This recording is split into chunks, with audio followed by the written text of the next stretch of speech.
어느 날 시골 농장에 돼지와 닭이 만났습니다.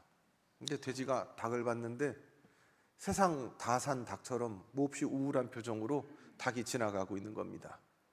돼지가 닭에게 물어봅니다. 무슨 일이야? 왜 이렇게 표정이 그래? 닭이 풀이 푹 죽어서 사는 게 너무 힘들어. 뭐가 그렇게 힘들어? 사람들이 말이야, 자기들은 기껏해야 애 한둘 뭐 이렇게 나오면서 우리 보고는 밤낮 알 빨리 안 낳는다고, 매일매일 안 낳는다고 독촉이 되는데 이 보통 일이 아니야. 사는 게 너무 힘들어. 알 낳는 게 뭐 쉬워. 그러니까 돼지가 그 말 들으니까 그렇구나 위로하다가 자기도 위로한답시 그렇게 말을 해요. 그러니까 사람들이 못됐지. 지들 먹는 거 보면 나보다 훨씬 더 먹는데 누구 많이 먹는 사람 보고 꼭 돼지 새끼 같다 그런다고, 나를 욕한다고.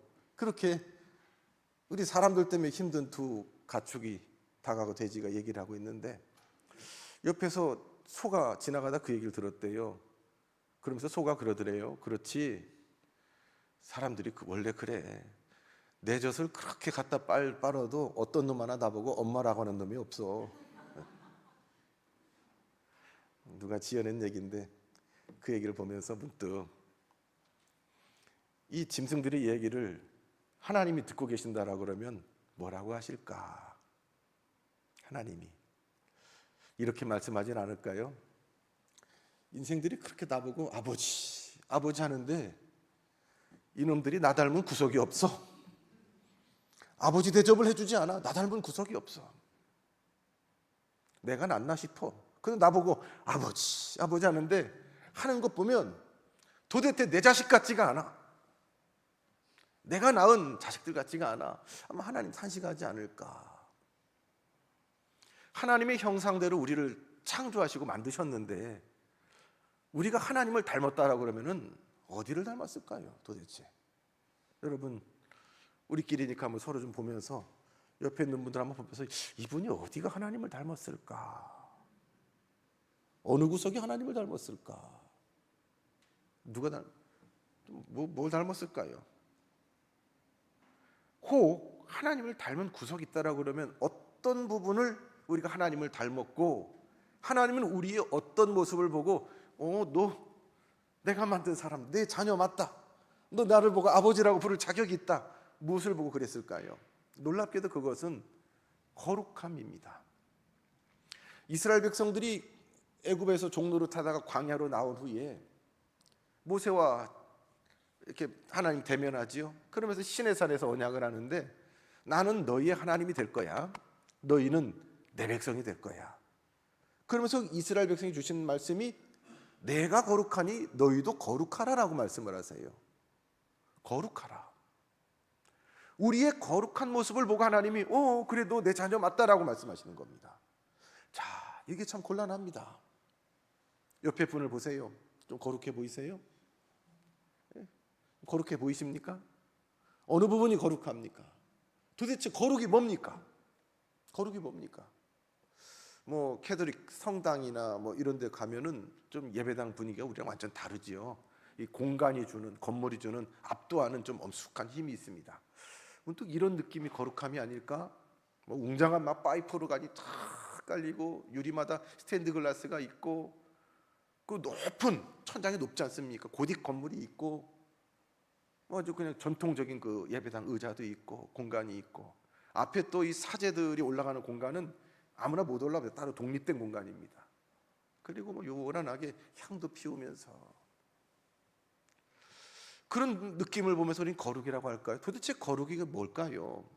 아니, 우리의 일상의 삶 가운데에 하나님이 우리의 거룩함을 찾는다라고 그러면 뭐를 보고 거룩이라고 할까요? 참 거룩은 우리랑 별개의 다른 구별된 어떤 행동이나 삶이나 느낌이나 양식을 이야기하는 것 같습니다. 어쩌면 우리랑 거리가 먼 것 같습니다. 우리 일상에서 찾아볼 수 있는 거룩은 뭘까? 우리 어릴 때 불렀던 동요 있죠. 생각하라 저 등대를 지키는 사람의 거룩하고 아름다운 사랑의 마음을. 놀랍게 동요에 외롭게 그 깊은 밤바다를 지키는 등대와 그 등대를 지키는 불을 켜고 있는, 외롭게 그 일을 감당하는 그 사람의 삶을 그 동요에는 거룩하고 아름다운 사랑의 마음이다 라고 우리 어릴 때 부르지 않았습니까? 참 좋은 노래죠. 이런 노래 학교 다닐 때 안 배우셨어요? 처음 듣는 분들처럼. 이 거룩함, 그래서 우리는 이 거룩함을 한자로 쓰면 거룩할 성자를 씁니다. 그래서 우리를 보고 하나님이 성도, 거룩한 물이라고 하고요, 우리 찬양대라고 부르지만 또 뭐라고 불러요? 성가대, 거룩한 노래를 부르는 사람. 이 일을 하는 사람을 성직자, 입고 있는 옷을 성의, 이 일을 성직, 성자를 붙입니다. 그래서 여러분 앉아있는 이 의자, 이것도 성구라고 합니다. 성구. 우리가 감당하는 이 일을 성역, 거룩한 걸 다 갖다 붙여요. 거룩한 일, 거룩한 사람, 거룩한 옷, 거룩한 의자, 거룩한 마이크. 우리는 이것을 성도, 성전이라고 합니다. 성전은 무엇입니까? 거룩한 장소 아닙니까? 거룩한 장소, 성전입니다. 간혹 우리가 혼동하는 일이 있는데 예배당과 성전은 다르지 않아요. 여러분 구분할 수 있지요? 예배당과 성전. 예배당 건물입니다. 그래서 아주 극단적으로 그러면 안 되겠지만 얘기하면 예배당인데 성전이 아닐 수가 있어요. 왜냐하면 성전은 하나님과 우리와 만나는 그 만남의 장소에 있는 그 거룩함이, 하나님이 함께 하시는 성도의 만남이 있는 거룩함이 형성되는 장소가 성전이기 때문입니다. 그러므로 예배당 근사하게 잘 지어놨다고, 수천억 들여서 빛과 번쩍하게 지어놨다고 성전이 아닐 수 있다는 겁니다. 예배당 건물일 수 있지만 성전은 아닙니다. 성전은 반드시 하나님이 함께 계신 곳이 성전입니다. 오늘 이 시간 우리가 모인 이 모임이 성도들의 모임이 되고, 하나님과 함께 주의 이름을 부르며 찬송할 때 여러분의 노래가 성가가 되고, 우리의 찬송이 성가가 되고, 우리 예배가 거룩한 예배가 될 줄로 믿습니다. 그러면 이 자리가 성전 되시는 거예요. 이 구약시대에는 성전이 건물이었습니다. 눈에 보이는 사람의 손으로 만든 거였죠. 애굽에서 나와서 광야 생활 40년 하면서 하나님과 만나서 예배를 해야 되는데 건물을 지을 수 있나요? 그래서 이동식 성전이 이동식 텐트인 성막입니다. 큰 텐트예요. 레위 사람들이 그거 이고 다니라고 고생 많이 합니다. 그리고 거기 안에 쓰이는 모든 예배 때 필요한 물건들 레위 사람들이 이고 지고 다니라고 고생을 많이 했습니다. 그때 구약시대는 성막이었고, 건물로 성전이 지어진 것은 첫 번째가 어디죠? 솔로몬 때에 솔로몬 성전이 처음 지어집니다. 그의 아버지 다윗이 큰 왕궁을 짓고 들어가서, 이야 내가 어쩌다가 시골에서 이 양치는 내가 이렇게 왕이 되어가지고 이런 집에 사나, 하나님 감사합니다 하다가 보니까 하나님이 내 집이 없어요. 무주택자예요. 아유 내가 이렇게 했는데 하나님 집이 없네요. 죄송해요. 하나님 집을 좀 지어드릴까요? 기발한 발상 아닙니까? 온 우주 온 하늘이 하나님의 집인데, 하나님 나도 이런 집 지니까 너무 좋은데 아유 죄송해요. 하나님 집이 없네요. 하나님이 그 다윗의 중심, 그 마음을 딱 받으셨어요. 엉뚱한 발상이지만 아이고 야 너 참 기발하다. 근데 너 전쟁 아니라고 손에 피를 많이 묻혔는데 너 말고 내 자식 때, 내 아들 때 하게 해줄게. 그래서 다윗이 정성껏 기도하고 준비해서 솔로몬이 짓지 않았습니까? 이 솔로몬 성전이에요. 얼마나 잘 지었는지, 정성껏 지었는지. 그러나 그 솔로몬 성전도 이스라엘의 멸망과 더불어 주전 586년 유대의 멸망과 더불어서 허물어져 버립니다. 바벨론이 그냥 무너뜨려 버렸어요. 그리고 바벨론으로 포로 잡혀가지고 70년 동안 포로 생활하다가 눈물 닦으면서 고향으로 돌아와서 예루살렘에서 다시 두 번째 성전을 재건하는데 솔로몬 때처럼 다윗 때처럼 변변한 준비도 안 되고 여건도 안 되니까 한다고 기껏 목재로 힘껏 지었는데 전같지 못해서 오래가지 못했습니다. 그래서 두 번째 성전을 그 수룹바벨 총독을 중심으로 지었다 해서 수룹바벨 성전이라고 했습니다. 그리고 세 번째로 지어진 건물로서의 성전이 신약성경 복음서에 보면 예수님 때에 헤롯 성전이 나옵니다. 헤롯이 유대인들의 환심을 받고자 46년 동안 자기 딴에는 힘껏 지었습니다. 근사하게 멋지게 다 돌로 잘 지었습니다. 그것이 바로 세 번째 헤롯 성전입니다. 구약시대의 성전의 공통점은 다 건물이었다라는 것입니다. 그런데 이것이 신약으로 넘어오면서 개념이 확 달라지지요. 제자들이 헤롯 성전을 보면서 예수님 저거 좀 잘 졌습니다. 우리가 솔로몬 성전을 못 봤습니다만 헤롯이 참 우리 위해서 뭐 대단한데 저 좀 보세요. 와, 너무 근사하잖아요. 그랬더니 예수님이 헤롯 성전을 바라보시면서 대뜸 이러시는 거예요. 너 이거 한번 부셔봐. 이 성전을 헐라. 내가 사흘에 다시 일으키리라라고 말씀하세요. 사흘 동안에 일으키리라. 46년 동안 지은 거를 사흘에 다시 짓겠다라는 거예요. 아마 지금 기술로도 어렵지요. 사흘에 어떻게 집을 짓습니까? 성전을요. 30일은 걸려야 뭐 어떻게 하면 하지 않을까 싶은데, 그게 뭐 사실은 상식 밖의 이야기를 듣고 의아해했고, 그 이야기를 들은 유대인들은 막 난리가 났습니다. 막 소리를 지르고 성전 모독이다, 하나님에 관한 모독이다, 어떻게 성전을 허물고 사흘 만에 짓냐, 뭐 굉장히 큰 소동이 일어났습니다. 그러나 예수님은 그들에게 분명히 주님이 다시 세우겠다고 하시는 그 성전이 더 이상 건축물이 아니다라는 것을 선포하셨습니다. 요한복음 2장 21절에 보면 그러나 예수는 성전된 자기 육체를 가리켜 말씀하신 것이라 라고 기록되어 있습니다. 예수님은 더 이상 하나님과 만나는 그곳이 어떤 공간이 건축물이 아니라 예수님 당신 자신이 자신의 몸을 성전이 되어서 하나님을 만나게 한다. 건축물이 사람이 되었습니다. 오늘 말씀에서 사도 바울은 고린도 교회 성도들을 향하여 너희가 성전이다 라고 말씀하십니다. 이 바울이 고린도의 교회를 세우고 고린도를 떠난 후에 그 교회에 많은 각종 문제들이 있을 때에 바울이 하나하나 그 편지에 걸어 답을 해줍니다. 그래서 우리 부천로에 어느 목사님이 고린도 교회에 관한 책을 하나 쓰셨는데 책 제목이요 이렇습니다. 말도 많고 탈도 많은 고린도 교회. 이 고린도 교회가 뭐가 많아요? 말도 많고 탈도 많아요. 근데 요즘 우리 사는 현대 교회 가운데도 어떤 교회는 참 말도 많고 탈도 많아요. 우리 교회는 어떻게 말이 많은 교회입니까? 탈이 많은 교회입니까? 조용하시네. 은혜가 많은 교회입니까? 아멘이 많은 교회입니까? 아멘은 좀 적네 우리가.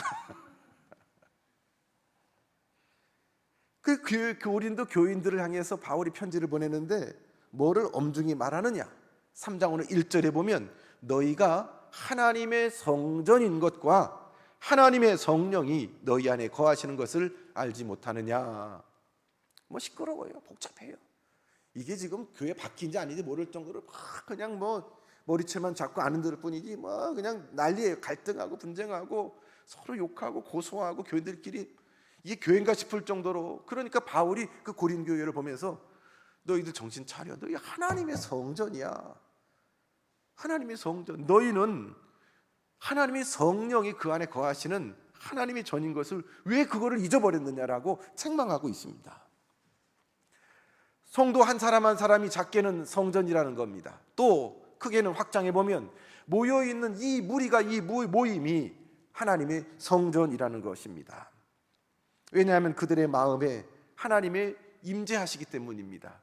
이 성전이란 말을 원어로 보니까 헬라어 나오스라는 말을 썼습니다. 근데 나오스는 이 성전이라는 의미보다도 구약 시대의 그 성전을 보면 딱 들어가면 성전 마당이 있고 제물을 잡는 뭐 번제단이 있고 뭐 손 씻는 데가 있고 건물 안으로 들어가면 건물 안에 성소라고 하는데 거기에는 세 가지 중요한 물건이 있지요. 금초대가 있고 초를 켜고 분향단이 있어서 향을 피우고 또 매일매일 드리는 떡이 있어서 진설병을 바치는 그 떡상이 있습니다. 그리고 그 안에 좀 더 깊은 공간이 하나가 있는데 그 공간은 아무나 들어가지 못합니다.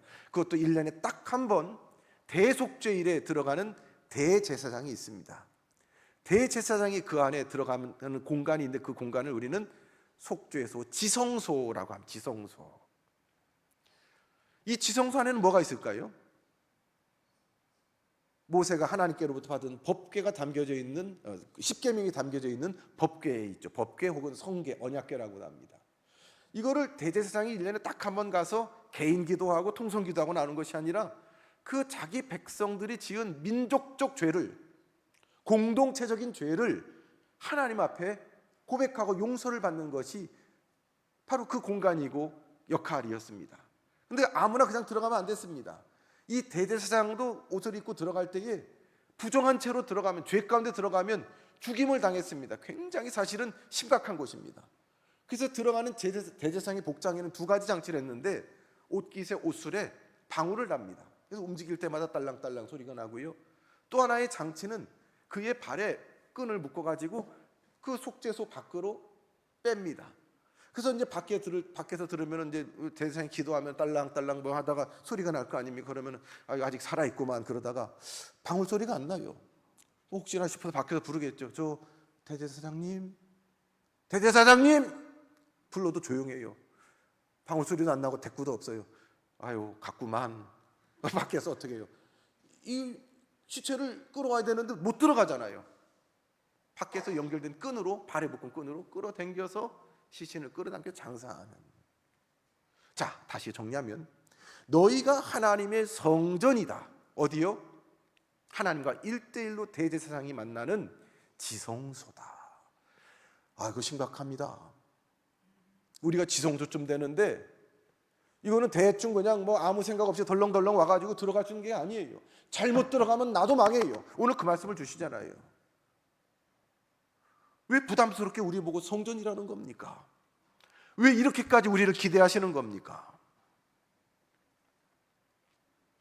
오늘 우리 마음 가운데에 성령님께서 내주하십니다.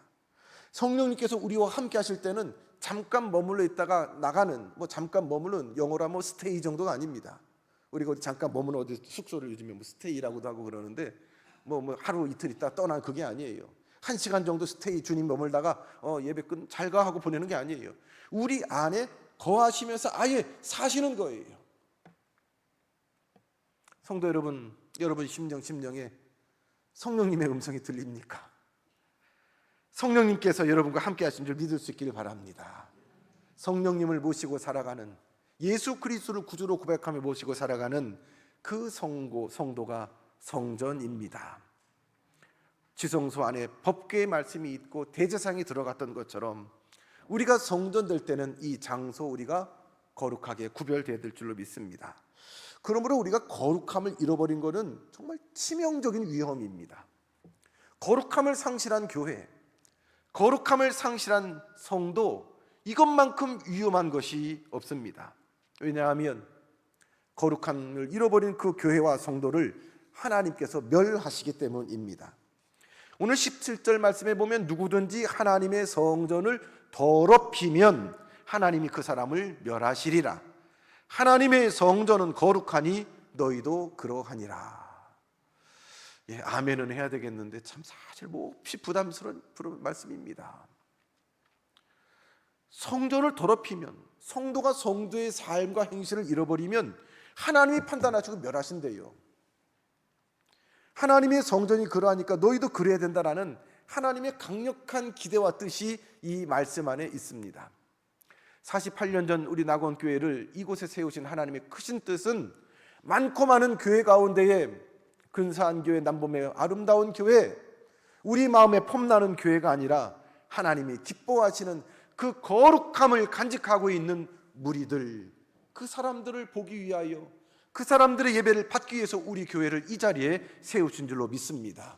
우리 교회의 사명은 이 이상의 사명이 없습니다. 예수 믿고 내가 부자가 되고 건강하고 잘 되고 출세하고 나와 내 집이 잘 되고 이곳에 많은 사람이 모이고 남범에 근사하고 멋진 예배당에 올라가는 것, 수천억짜리 예배당이 성주산 중턱에 서는 것, 그보다 더 우선한 뜻은 거룩한, 하나님이 찾으시는 거룩한 성도, 그들의 모임이 예배를 우리는 하나님 앞에 드려야 합니다. 성전을 더럽힌다. 성전을 더럽히면 하나님이 그 사람을 멸하시리라. 이 원어를 다른 번역 성경, 새 번역이나 공동 번역을 보면 다르게 표현했습니다. 성전을 파괴하면, 허물면, 성전을 더럽히는 것은 성전을 파괴하는 행위입니다.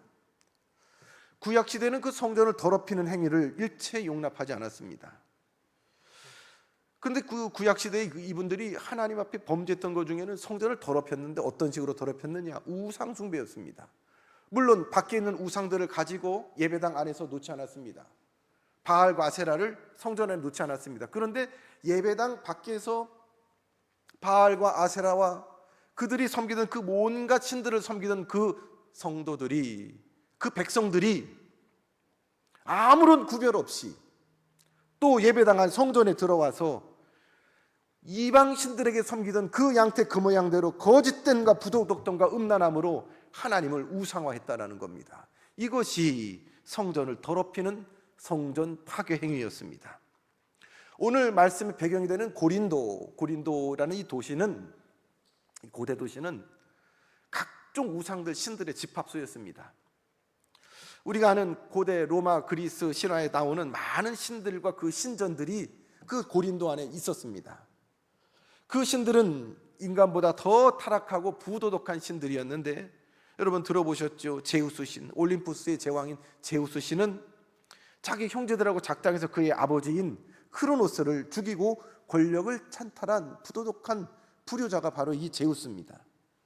또 이 제우스 신은 형편없는 바람둥이입니다. 그의 부인인 헤라 외에도 제우스가 상대한 여신들만 수십 명이 됩니다. 그의 아내로 불려진 이 헤라라는 여신은 질투와 복수의 여신의 상징이 되어 있습니다. 또 아름다운 여신 하면은 비너스 이렇게 하면 하지만 또 아프로디테라고 하는데, 이 아프로디테라는 이 아름다운 여신은 자기 남편을 놔두고 다른 신과 바람을 피운 음란한 여신입니다. 이런 형편없는 신들, 힘을 더 가지려고 하고 쾌락을 더 누리려고 하고 내가 원하는 것 갖기 위해서 수단과 방법을 가리지 않고 부모도 없고 남편도 아내도 없고 어떠한 질서도 없는 이기적이고 정욕적이고 부도덕하고 무언칙한 이 신들 앞에 비는 이 사람들은 어떻겠습니까? 이 우상 숭배는 도덕적인 타락과 직결되어 있습니다. 이스라엘은 음란한 생활을 했습니다. 술 취하고 방탕했습니다. 재판을 온전하게 된 재판관들은 돈 몇 푼에 재판을 굽게 됐습니다. 그러나 성전 밖에서 우상 숭배하고 음란한 생활하고 타락한 생활을 하면서 그 모습 그대로 또 아무렇지도 않은 것처럼 성전을 모독해 했습니다. 최근에 우리나라의 역사 가운데에도 참 여러 가슴 아픈 일들이 있죠. 어느 고위 공직자가 자기의 권력을 이용해서 그냥 여성들을 불러서 술과 향락을 누리면서 그런 영상이 공개가 됐는데, 참 믿기 어려운 우리 교인이었대요. 예배 잘 드리고 나가서 가가지고 그런 짓을 했더래. 예배 시간 예배 든다고 앉아서 예배하고 끝나고 예배당 나가서 그 짓 했다는 거예요. 그 짓하고 또 들어와서 성경 찬송 들고서 예배 드리고. 이게 교회를 무너뜨리는 거예요. 이게 성전을 파괴하는 겁니다. 그 결과로 하나님께서 그 잘 지은 솔로몬 성전, 저 없는 중에도 애써가지고 지은 스룹바벨 성전, 헤롯 성전 건물을 다 무너뜨렸습니다. 파괴하는 걸 허락했습니다. 솔로몬 성전이 무너질 때에 이스라엘 백성들은 처음에 이해를 못했어요. 다른 건 몰라도 성전이 무너져, 하나님 앞에 눈물 쏟으며 기도했던 그 성전을 이방인들이 짓밟고 하나님 앞에 드리던 그 기명의 술을 따라 마시고 그거를 이해를 못했는데, 자기들이 그렇게 스스로 이미 성전을 무너뜨린 것을 그들은 알지 못했습니다. 어떤 분들은 교회가 망할지 모른다고, 교인이 줄고 헌금이 줄고 다음 세대 애들이 없고 한국교회가 존재하겠냐고, 이 교회 예배당 유지하겠냐고 그렇게 밖에서도 얘기하는 분이 있어요. 그걸로 교회가 무너지지 않아요. 성전이 무너지지 않아요. 성전을 누가 세우셨어요? 하나님이 세우셨어요. 우리가 지킬 거는 교세를 더 불리고 헌금을 더 많이 하고 예배당을 더 짓고 나가서 다 노방전들 해서 교인들 끌어오고, 그거보다 우선한 거는 이 교회를 지키기 위해서는 우리 각자가 하나님이 기뻐하시는 거룩함을 지키는 것이 우선입니다. 하나님 모시고 예배하듯 살고 모여서는 하나님 앞에 온 마음을 다하여 거룩함으로 죄 씻음도 받고 온전함으로 예배할 수 있는 그 거룩함, 그것을 지키는 것이 우선입니다. 우리는 교회 공동체를, 우리 교회를 더럽히는 것들, 그것들로부터 우리 교회를 지켜야 합니다.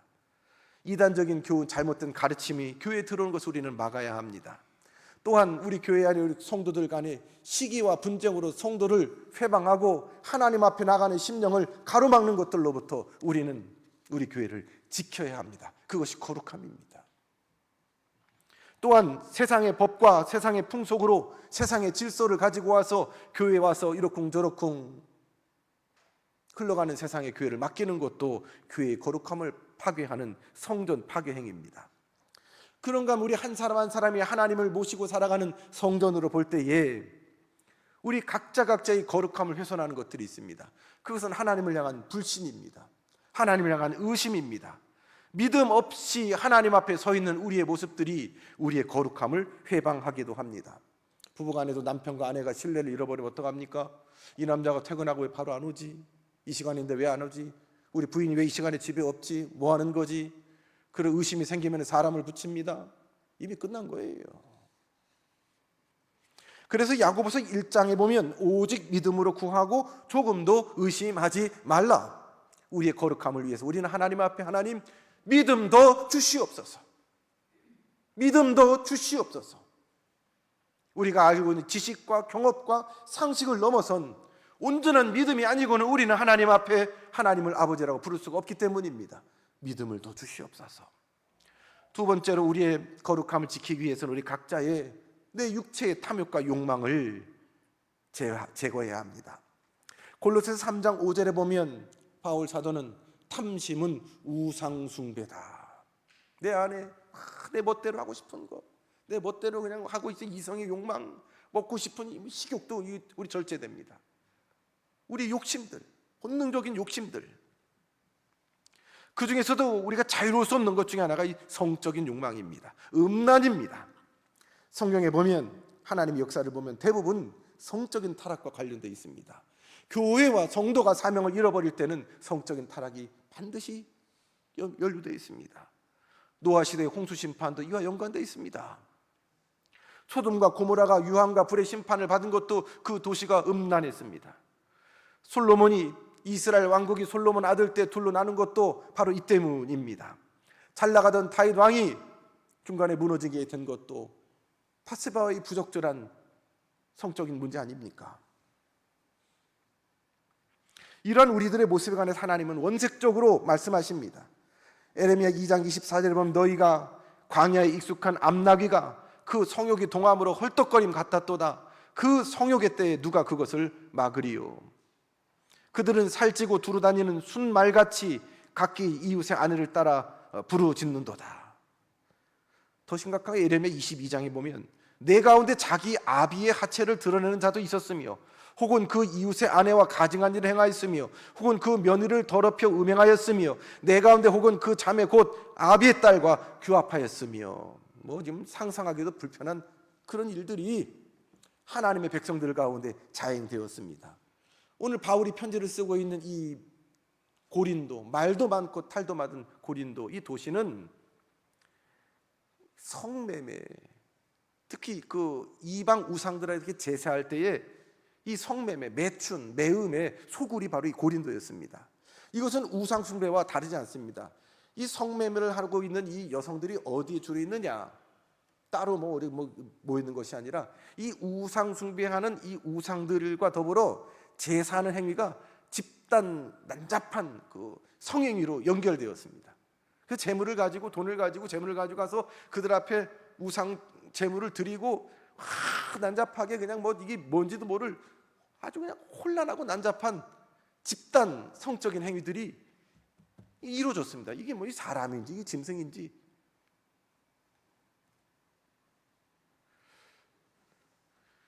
그 신들을 섬긴다고 이 정도니 그 앞에서 제사하는 그 백성들은 기본적인 성 개념조차도 그냥 무너져 버린 것입니다.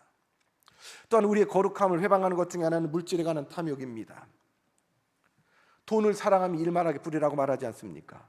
미가서 3장에 보면 그 두려움은 돈을 위하여 재판하며 제사장은 싹을 위하여 교훈하며 선지자는 그 돈을 위하여 재판하며 돈을 위하여 점치면서 오히려 여호와를 의뢰하여 이르기를 여호와께서 우리 중에 계시지 아니하냐, 재앙이 우리에게 임하지 아니하리라는도다. 이스라엘 멸망의 바로 큰 이유 중에 하나는 돈입니다. 물질이 그들의 거룩함을, 하나님을 향한 마음을 상실케 했습니다. 디모데전서 6장 10절에 돈을 사랑함이 일만하게 뿌리가 되나니 이것을 사모하는 자들의 미혹을 받아 믿음에서 떠나 많은 근심으로 자기를 찔렀도다. 자녀들에게 물어봅니다. 공부 열심히 해야지. 너 왜 이렇게 열심히 해? 좋은 대학 가야지. 그래. 좋은 대학 가서 그 다음에 무슨 일을 할래? 그 일을 할 거야. 그래. 그 다음에 그 일을 해서 뭘 하고 싶니? 아이들 답이 90%는 마지막에 딱 하나로 모아져요. 돈 많이 벌래요. 돈 많이 벌래요. 우리 큰아들은 목사 되겠다고 신학대학원 다니는데 어떤 때는 아빠 나 돈 좀 많았으면 좋겠어. 이놈아 목사 하겠다는 놈이 돈이 어떻게 많아. 좀 이따 이제 봉헌하게 될 때 봉헌 기도할 때 꼭 우리 같이 하는 기도가 있죠. 하나님 성도가 물질로 시험당하지 않게 하시고 물질이 우상되지 않게 하옵소서 기도합니다. 우리 성도님 가운데 언제 물질이 시험당합니까? 너무 없어서 시험이세요? 아니면 너무 많아서 시험이세요? 둘 다 시험이지요. 어떤 게 더 위험할까요? 없는 게 더 시험일까요? 너무 많은 게 시험일까요? 예, 속으로 지금 다들 좀 많아서 시험 좀 받아봤으면 좋겠다는 분들인 것 같아요. 이 없는 거 남들보다 좀 없으면 좀 덜 쓰고요. 조금 불편함은 있어요. 그래서 없어서 크게 시험 당하는 분은 내가 많이 못 봤어요. 그런데 자기가 운영할 수 있는, 감당할 수 있는 것보다 더 많은 물질을 받으면 그게 그만 시험이 되고 재앙이 됩니다. 그래서 여러분 그 기도 가운데는요, 물질이 시험되지 않게 하옵소서, 좀 부족한 분 하나님 일용할 양식으로 채워주세요, 그 기도가 있고요. 두 번째 의미가 있어요. 하나님 저 감당치 못하게 너무 많이 주지 마세요라는 게 있어요. 좀 어느 정도면 감당할 수 있겠습니까? 100억 정도 감당할 수 있으세요? 아우 아멘 하시는 분 있네요. 그 하나님 저 100억까지만 채워주세요. 아이 뭐 어느 정도인지도 모르고 뭐 많을수록 좋습니다. 천만에요. 돈이 무섭지 않아요? 돈이 우상되지 않아요? 이 돈 때문에 돈 번이라고 돈 쓴이라고 돈 때문에 매여가지고 마땅히 하나님을 찾을 그 마음의 공간에 돈들이 차지하고 있고 우리의 삶이 그것으로 소진되고 낭비되지 않습니까? 또한 우리의 거룩함을 상실하는 것 중에는 술 취함과 향락입니다. 또 타인을 향한 원망과 불평입니다. 이런 것들이 우리가 하나님의 성전 되는데 걸림돌 될 때에 우리는 알아야 합니다. 각자의 뭐 차이가 있겠지만 나의 성전됨을 방해하는 그것, 누구에게는 술입니다. 누구에게는 쾌락입니다. 누구에게는 내 자존심입니다. 누구에게는 물질입니다. 그것들로부터 거룩하라. 만만한 게 하나도 없습니다. 다행히 이런 나를 아시고 성령님이 내 안에 계십니다. 성령님은 우리의 생각을 아십니다. 우리의 한계를 아십니다. 나의 연약함도 아십니다. 그래서 우리 안에 찾아오신 성령님께 우리는 기도할 수 있습니다. 주님, 놔두면 우리는 거룩함을 상실합니다. 놔두면 하나님 앞에 멸망함을 당할 수밖에 없는 연약한 주의 백성입니다. 내 연약함을 아시는 성령이여 나를 붙들어 주시옵소서. 오늘 예배 가운데 우리는 하나님 앞에 하나님의 자녀되온 거룩한 삶을 위하여 우리 하나님 멸하실까 봐 두렵습니다. 거룩하고 싶습니다. 나도 거룩하고 싶습니다. 나도 주님 닮고 싶습니다. 우리 교회도 하나님 모시기에 기뻐하시는 거룩한 교회, 그 예배로 우리가 모이고 싶습니다. 그러나 우리는 모이면 편가르고 뒤에서 남의 얘기하고 내 열등감에 그 알량한 우월감에 하나됨을, 내가 그 거룩함을 회방하고 있습니다. 성령이여 나를 주장하옵소서. 오늘 우리의 기도가 되어 하나님이 찾으시는 거룩한 교회로, 하나님의 집으로 살아갈 수 있는 우리 모든 성도와 교회 되길 주님의 이름으로 축원합니다. 하나님이